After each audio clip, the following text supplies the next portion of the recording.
It's time now to meet all the faculty, to have all experts on board to answer the questions from the audience. Giovanni, do you have the first question to ask to our speakers? Yes, sure. So the first question I got is for Professor Cholet, who just finished his talk. And so again on vasopressin in ARDS patients with right ventricular function. That was the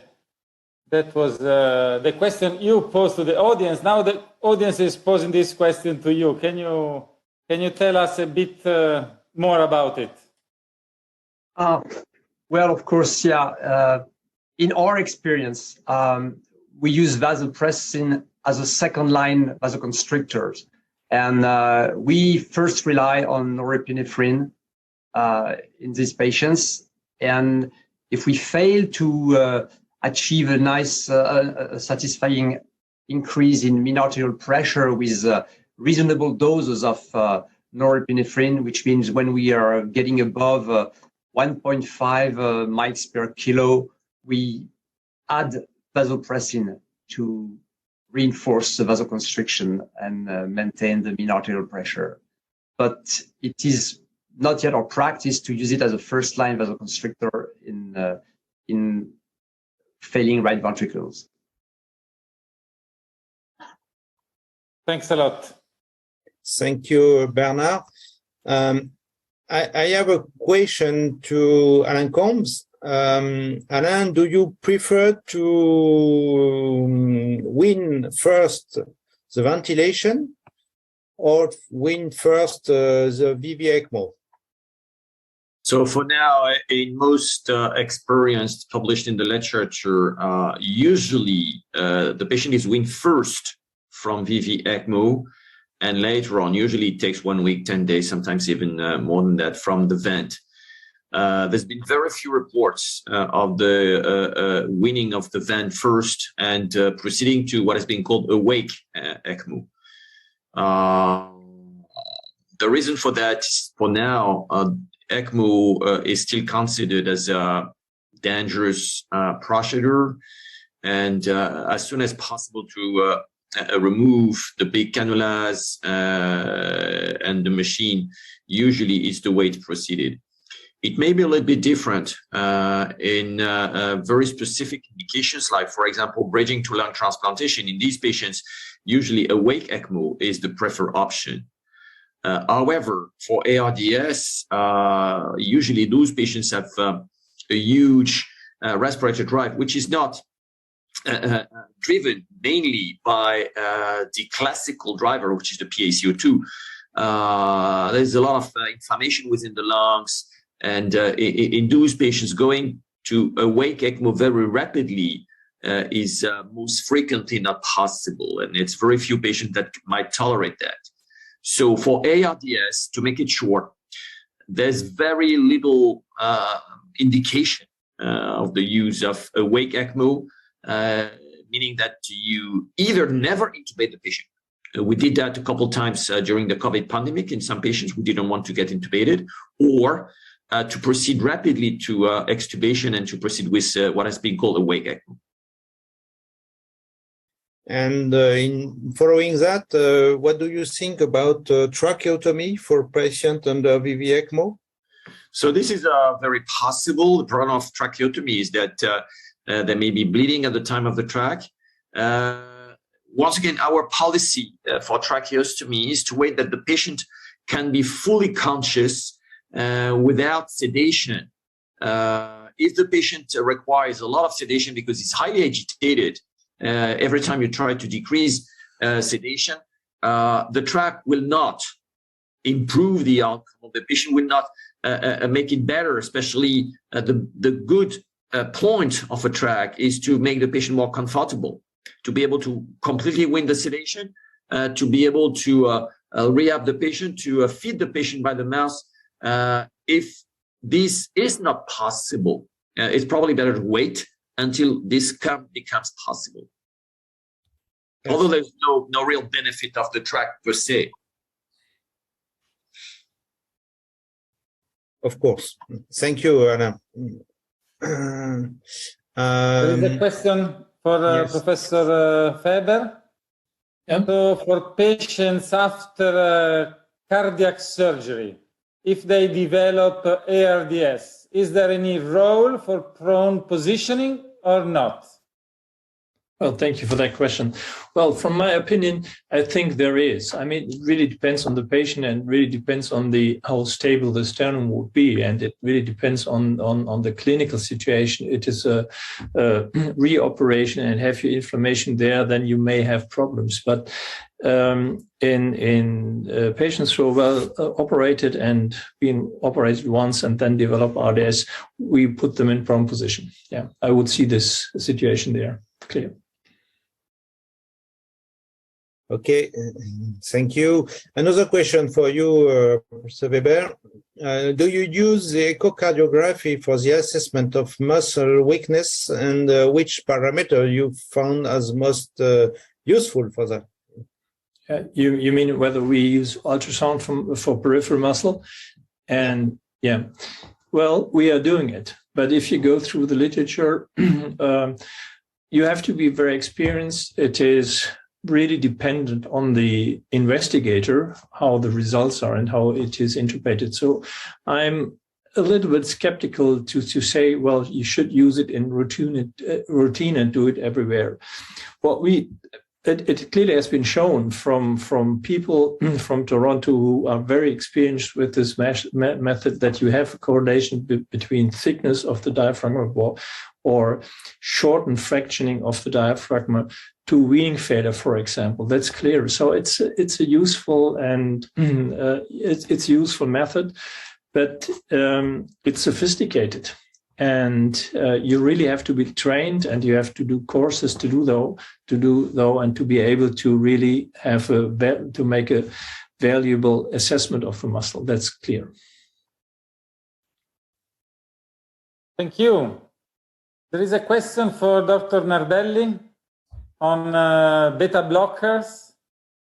So they significantly reduce right ventricular function. They eliminate the autoregulation of the right ventricle, which is a normal defense mechanism against increased pulmonary vascular resistance. So which are your thoughts on this? Okay, yeah, thank you for your question. So the point about beta blockers in venous ECMO, in my opinion, is not that every patient should receive beta blockers.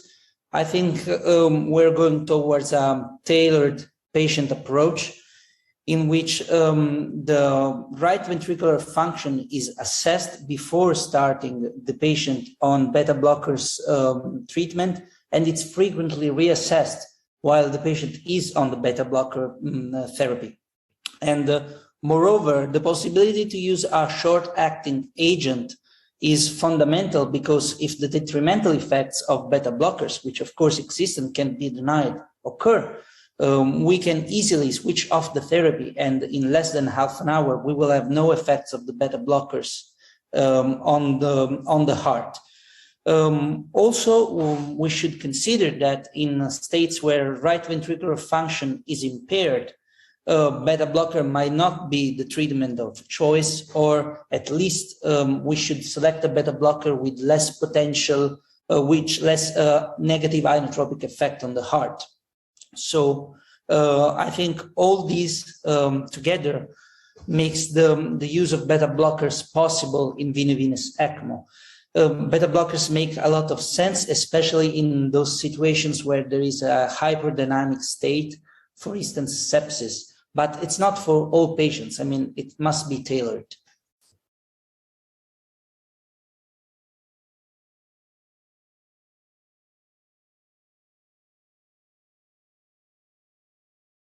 Thank you very much.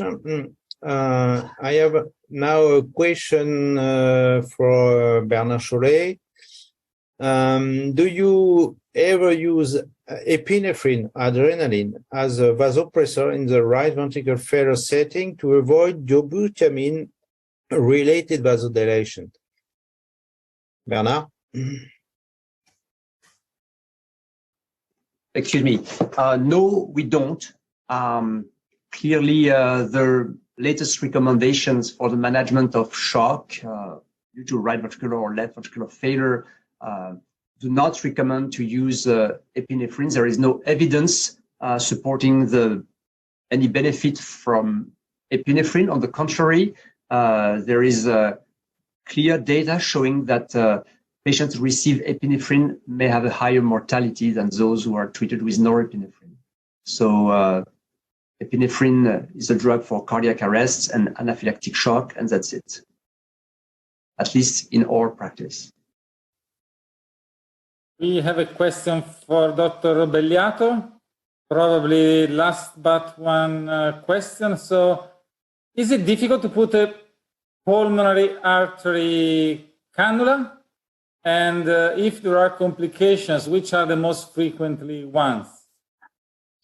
Thanks. The question is quite challenging because the experience actually is quite limited. A few centers starting to use, also in our center. The positioning procedure is suggested using a Swan-Ganz catheter, and on this you have to put the cannula following the shape, the narrow, of the Swan-Ganz catheter.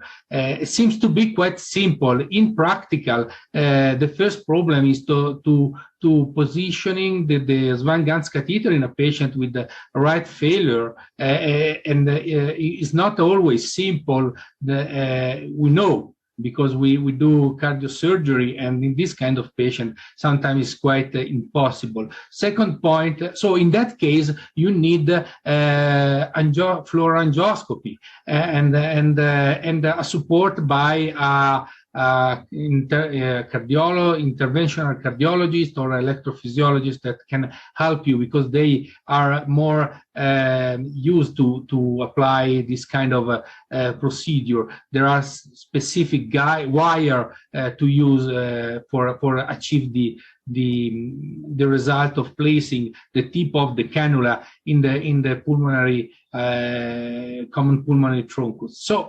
in my experience, I think that is not so simple. Could be simple if the patient don't have a particular right ventricle failure with a dilated right ventricle and a very low velocity in the flow part. Second point, the complications. So I can imagine that the complication will be discovered with the use, but till now, one of the experienced complications are lesion to the valves, both tricuspidal and the pulmonary valve, due to the sizing of the cannula and the suction phenomenon.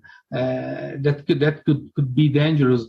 Second part, if you are not, as I could say, always sure of the positioning, you can experience a malpositioning of the drainage hole with the suction of the wall of the atrium, and despite the cannula have a circular hole in for drainage, but also the drainage pressure could be very high, and not always you will obtain a sufficient drainage. But I would like to underline that the experience is it's really few cases, also published few cases. I think that this solution could be the future, particularly if the placing procedure will be more simple, and I don't know how, but I suppose that someone will try to reduce the time for position that actually is not so smart and quick.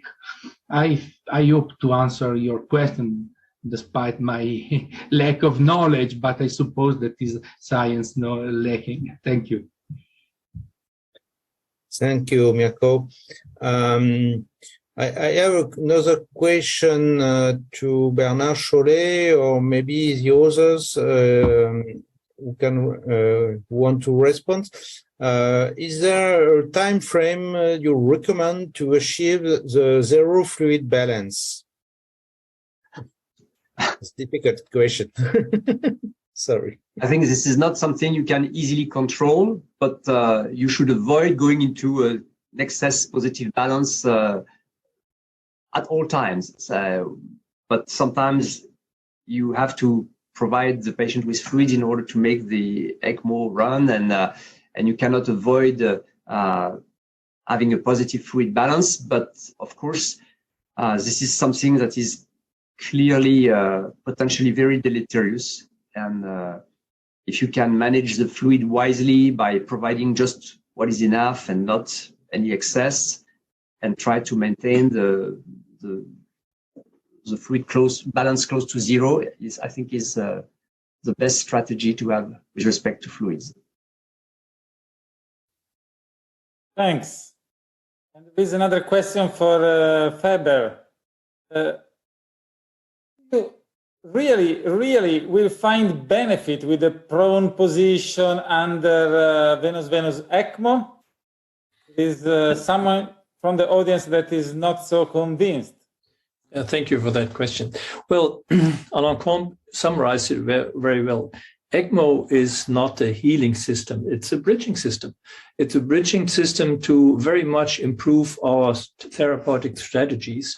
And very clearly, prone position is one of the most intense and good strategy we do have. And we are doing about, well, we are a big clinic, and we have been done 200 ECMOs per year at the moment. And in my department, there's no patient who is not turned in prone position. It's a really exception if you cannot do it. I mean, maybe in patients with intracranial pressure.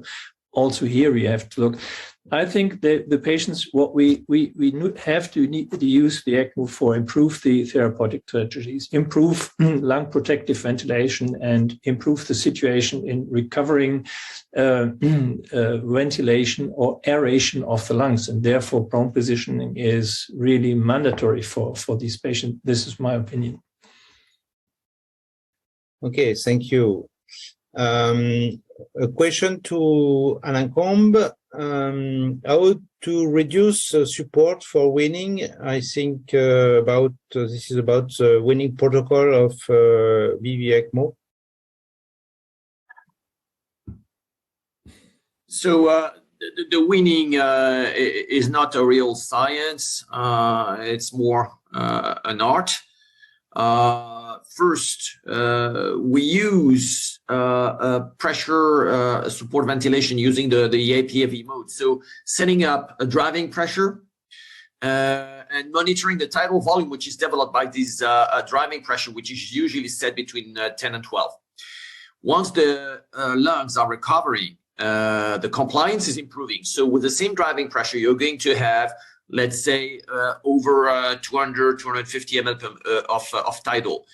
Once you have reached this step, we try every day at the bedside weaning tries, which consist of first decreasing the gas flow, and at some point just cutting the gas flow. And then in the next minutes, you have to monitor the patient. Usually when the patient is not ready yet, the patients may get hypoxemic very rapidly within a couple of minutes. And if the patient tolerates regarding the PaO2, then you have to monitor the patients for longer times. Usually we let the patient on ECMO with the gas flow cut for up to 24 hours before removing the cannula to make sure the patient does not become apicapnic. There's some patients who might tolerate that couple hours, but the next day you repeat the blood gases, the PaCO2 has dropped, has increased up to 60, 65. You may also see at some point an increase in the size of the right ventricle, suggesting that there might have been also an increase in the pulmonary artery pressure, which makes the patients not winnable. So basically, it's a 2 or 3 steps protocol. And once the patient is doing well, let's say after 24 hours of gas exchange completely suppressed on the machine, on the ECMO machine, and the patient only ventilated with the vent, at that time, we just remove the cannula. And at which ECMO flow do you do that? We do not modify the ECMO flow. If you try to reduce the ECMO flow, there is a risk of blood thrombosis. Before the COVID, we were using very low anticoagulation in these VV-ECMO patients, just a little bit of heparin. We have increased that a little bit during the COVID because of the risks of thromboembolism under ECMO. We had some patients developing pulmonary embolism under ECMO, which was not usual before the COVID. But to prevent clotting within the machine, there is no need to decrease the blood flow. The higher the blood flow, the lower the risk of clotting within the membrane oxygenator. So if the machine was running, let's say, at 5 liters per minute, do not modify that. Okay. Thanks. Dr. Belliato, subclavian cannulation in veno-arterial ECMO. The question is, does it decrease left ventricular overdistension? Does it decrease Harlequin syndrome? Thank you, Professor Landoni. You point out a crucial point of discussion with my surgeon, because yes, reduce the Harlequin syndrome, because if the heart is a very low performance heart, because the carotid artery starting from the right received blood oxygenated by the ECMO, but do not reduce the left ventricle overdistension, because the direction of the flow still remain at the opposite of the direction of the outflow from the aortic valve. Plus, if there is a residual function of the left ventricle, the coronary artery could receive the blood that comes from the heart. So in this condition, you could have a not detectable, as I could say, bad blood that goes to the artery. That is could be in the science could be arrhythmia or a strange EKG phenomenon and so on. This is it's important point.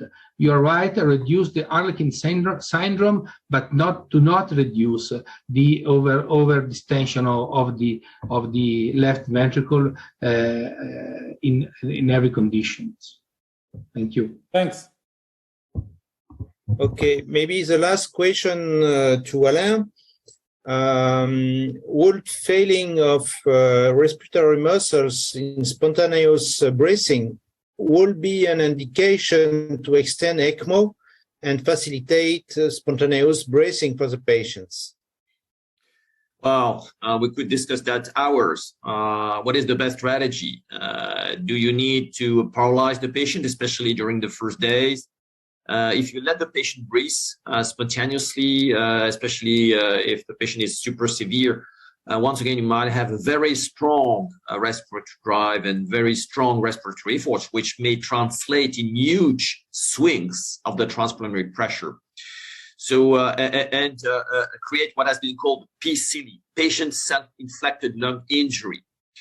So, well, there is a balance between spontaneous activity of respiratory muscles, including the diaphragm, by letting the patient breathe by himself on VV-ECMO, on the vent, at some respiratory mode like the APRV mode, which can be very useful for that, or to completely paralyze the patient, or even to go to apneic ventilation. There's a lot of data suggesting that this mode of ventilation, especially the first few days, maybe up to 1 week, might be the best solution. in patients. But of course, if you paralyze the patient, you may have a deep impact on the respiratory muscle, and then you will need to rehab the muscle at the time of weaning from either ECMO or the vent, whichever you go first. So for now, well, we don't know. There is a rationale to let the patient breathe by himself at some point, but the patient should be able to have gentle breathing, and some of these patients might just breathe like hell with respiratory drive, respiratory rate up to 40, 50, 60, and very strong respiratory effort. This should not be tolerated in those patients, and those patients might need deeper sedation, especially during the first couple of days of support. Yeah, thank you very much. If I can just add this comment, I completely see it right. For me, and it's a really open and difficult question, but for me, the thing will be, I mean, just the question, well, would I go to do sedation on the patient, or would I let the ECMO in and have him awake and just control spontaneous breathing? This is the clinical decision you have to go to do. And this is one of the most important things I think we have to look for, as you mentioned in your talk. I mean, spontaneous breathing, respiratory drive, and transpulmonary pressure for weaning are very useful measures to guide this patient and decide how long ECMO should go. Okay, thank you very much. Thank you, everyone, all the faculty, for all this very interesting discussion. And